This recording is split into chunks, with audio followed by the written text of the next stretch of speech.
नमस्कार किसान भाइयों, स्वागत है आपका एक बार फिर से हमारे YouTube चैनल स्मार्ट खेती किसानी में। आज के इस वीडियो में हम बात करने वाले हैं गेहूं में डाले जाने वाले खरपतवार नाशक के बारे में और उनके साथ में मिश्रण के बारे में। इन सब के बारे में आज हम इस वीडियो में बात करेंगे।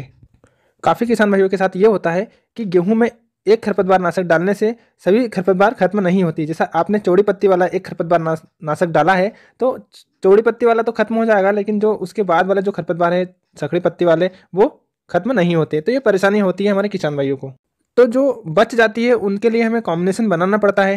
तो एक के साथ दो खरपतवार मिलाकर साथ में डालता है तो उससे क्या होता है कि जो चौड़ी पत्ती सकड़ी पत्ती जो भी आपका चारामार होता है या आपकी जो भी खरपतवार होती है वो कंट्रोल हो जाती है। तो इसके लिए गवर्नमेंट ने भी कुछ रिसर्च की है, उसके बारे में बात करते हैं कि आप कॉम्बिनेशन में डालते हैं तो कौन सा सबसे ज़्यादा जो कॉम्बिनेशन होता है वो हमें अच्छे से रिजल्ट देता है और किस कॉम्बिनेशन से आपका सबसे ज़्यादा चारा कंट्रोल होगा। इन सब के बारे में हम बात करेंगे।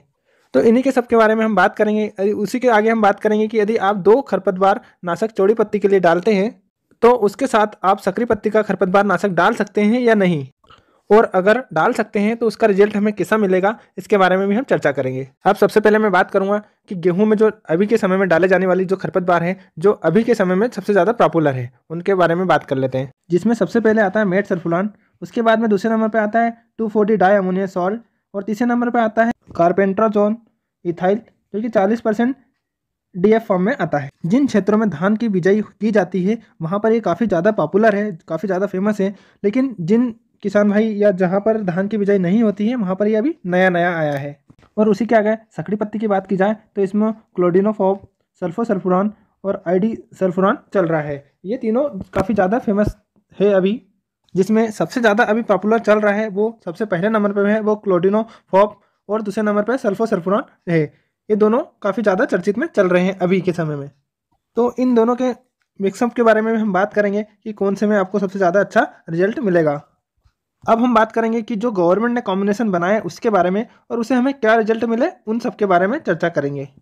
जैसे कि हमारे किसान भाई हैं, यदि उन्हें चौड़ी पत्ती के खरपतवार को कंट्रोल करना है तो उसे कॉम्बिनेशन में डालना ही पड़ता है। उसका भी कारण है क्यों डालना पड़ता है, क्योंकि एक खरपतवार नाशक से वो कंट्रोल नहीं होती, इसलिए उसे कॉम्बिनेशन बनाकर डालना पड़ता है। अब बात आती है कितने प्रकार के कॉम्बिनेशन बन सकते हैं। और अभी के जो मैं आपको बताने वाला हूँ, जो मैंने केमिकल लिए हैं वो सब हाई परसेंटेज वाले हैं और अच्छे केमिकल हैं। इसके अलावा भी काफ़ी अच्छे केमिकल आते हैं, हो सकता है मेरे से छूट गए हों। यदि आपको पता हो तो आप मुझे कमेंट बॉक्स में कमेंट कर बता सकते हैं। इसमें हमने देखा है गवर्नमेंट ने जो डाटा उठाया है उसमें मेट सल्फोरान के साथ में कार्पेंटाजोल इथाइल मिलाया और कार्पेंटाजोल इथाइल के साथ में 2,4-डाई अमोनिया सॉल्ट मिलाया और 2,4-डाई अमोनिया के साथ मेट सल्फोरान मिलाया। इन तीनों के रिजल्ट को देखा गया, ऑब्जर्व किया गया। उसी के साथ देखा गया चौड़ी पत्ती और सकड़ी पत्ती को दोनों को कंट्रोल करने के लिए कॉम्बिनेशन बनाया गया, जिसमें गवर्नमेंट ने 2,4-डाई अमोनिया के साथ क्लोडिनोफॉब मिलाया, मेट सल्फोरान के साथ सल्फोसल्फुरान मिलाया, जिसमें मेट सल्फुरान के साथ क्लोडिनोफॉब मिलाया, जिसमें क्लोडिनोफॉब के साथ कार्पेंटाजोल इथाइल मिलाया। ये जो 4 कॉम्बिनेशन बनाए हैं सकरी और चौड़ी पत्ती के लिए मिलाने कर डालने वाली दवाइयाँ बनाई गई है गवर्नमेंट के द्वारा। उसी के आगे मैं बात करूँ तो गवर्नमेंट ने एक और कॉम्बिनेशन बनाया है जो कि 2 चौड़ी पत्ती और 1 सकरी पत्ती के लिए बनाया गया है। तो इससे भी हम देख लेते हैं। तो इसके अंदर मेट सल्फुरान, क्लोडिनोफॉब और कार्पेंटाजोल तीनों को मिलाया गया है और उसी के आगे क्लोडिनोफॉब, कार्पेंटाजोल और 2,4-डाई अमोनिया को मिलाया गया है। इन दोनों के रिजल्ट भी देखे हैं, इन दोनों के रिजल्ट भी काफ़ी ज़्यादा अच्छे हैं। अब हम बात करते हैं किसका रिजल्ट कैसा रहा और किससे हम हमारी फसल पर हम डाल सकते हैं। यहाँ पर सबसे पहले बात आती है कि क्या डालना चाहिए, तो वो डिपेंड करता है आपके खेत के खरपतवार पर।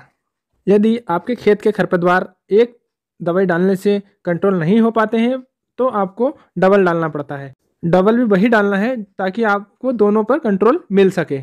इसके बारे में मैं आपको बताऊंगा कि आपके क्षेत्र में स्टडी कर आप समझ कर आपके क्षेत्र में कौन सा खरपतवार है उस हिसाब से आपको कॉम्बिनेशन डालकर मिलाकर डालना है। इसमें देखा जाए सबसे पहले तो 2,4-डाई अमोनिया के साथ में मेट सल्फोरान को मिलाया गया। ये कॉम्बिनेशन काफ़ी अच्छा है।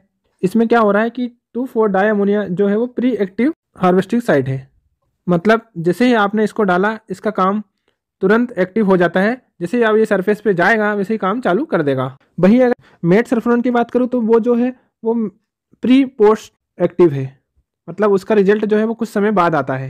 या फिर मैं कह सकूँ तो 4 दिन के बाद मेट सल्फोन का हमें रिजल्ट दिखता है हमारी फसल पर।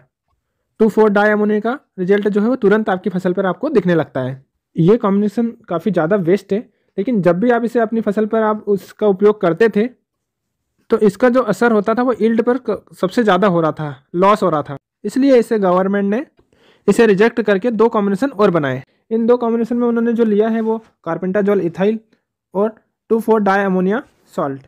ये जो है जो रिजल्ट देने में सबसे बेकार रहे हैं, मतलब बेकार साबित हुए हैं। ये क्यों हुआ? क्योंकि कार्पेंटाजोल भी प्री एक्टिव फॉर्म में आता है और 2,4-डाई अमोनिया भी प्री एक्टिव में आता है। तो ये क्या होता है, जैसे ही सतह पर जाता है तो वैसा काम चालू कर देता है। क्यों कि जब दोनों साथ में एक्टिव होते हैं तो जो हमारे गेहूं की फसल होती है उस पर सबसे ज़्यादा नेगेटिव असर पड़ता है।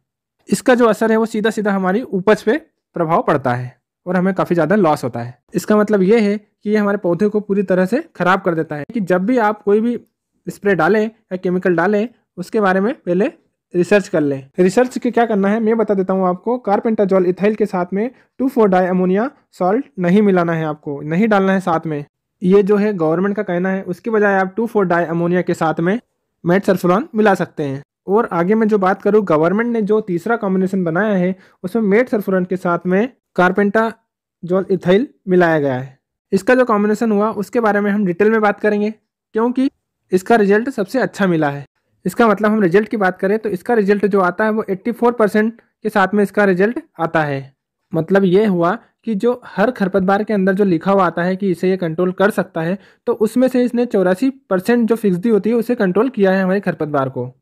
मतलब सबसे ज़्यादा अच्छा रिजल्ट इसे कह सकते हैं हम। इसमें क्यों अच्छा है? क्योंकि मेट सल्फोरान है वो पोस्ट एक्टिव होता रहता है, क्योंकि ये 4 से 5 दिन बाद काम करता है।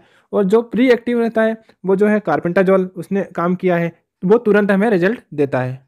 लेकिन इसके साथ एक और विशेष बात जो है वो हमें ध्यान रखना है कि इसका यदि आप हेवी डोज यूज़ करते हैं तो हमें उत्पादन पे लॉस देखने को मिल सकता है।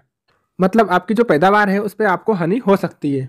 मतलब इसका जो फॉर्मुलेशन है उसके परसेंटेज को हमें कम ही रखना चाहिए। जैसे मेट सल्फोरान का जो डोज आता है 1 एकड़ का, उसे आप 2 एकड़ में डालें। उसी के साथ कार्पेंटाजोल इथाइल का जो 1 एकड़ का डोज आता है उसे भी आप 2 एकड़ में डालें। इससे क्या होगा कि आपका जो परसेंटेज फॉर्मुलेशन है वो कम हो जाएगा और रिजल्ट भी आपको काफ़ी अच्छे मिलेंगे। इस प्रकार से गवर्नमेंट ने कॉम्बिनेशन बनाए हैं, उसी के साथ इसके डोज भी मेंशन किए हैं, जो कि आप वीडियो में PDF में आपको शो कर रहा हूँ मैं। उसी के साथ आप इन्हें गूगल पे सर्च भी कर सकते हैं। सर्च में आपको केमिकल का नाम डालना है, उसी के साथ में आपको जो दूसरा वाला केमिकल है उसका भी नाम आपको डालना है। उसी के साथ गवर्नमेंट के जो भी डाटा है वो आपके सामने आ जाएंगे। वो एक PDF फाइल आएगी, उसे आप डाउनलोड कर सकते हैं वहाँ से, और आप उसमें इंग्लिश में मेंशन कर रखे होंगे, उसे आप पढ़कर समझकर आप अपने हिसाब से डाल सकते हैं, जिससे कि हमारी जो फसल है गेहूँ की उस पर हमें अच्छे रिजल्ट मिले, अच्छा रिस्पॉन्स मिले केमिकलों को डालने से। तो किसान भाइयों, आज के वीडियो में यही सब कुछ जानकारी थी। मैं आपको इसी के आगे पार्ट 2 में आपको जो घोल वाले केमिकल हैं उनके बारे में जानकारी दूंगा। इसके लिए किसान भाइयों, यदि अभी तक आपने मेरा चैनल सब्सक्राइब नहीं किया हो तो प्लीज़ सब्सक्राइब कर लें और बेल आइकन दबाएं, ताकि आने वाला जो भी मैं वीडियो अपलोड करूंगा उसका नोटिफिकेशन आपको मिल जाया करेगा। तो आज के वीडियो में यही था किसान भाइयों। यदि आपको ये वीडियो की जानकारी पसंद आई हो तो मेरे वीडियो को लाइक करें और साथ ही साथ मेरे चैनल को सब्सक्राइब करना ना भूलें। धन्यवाद।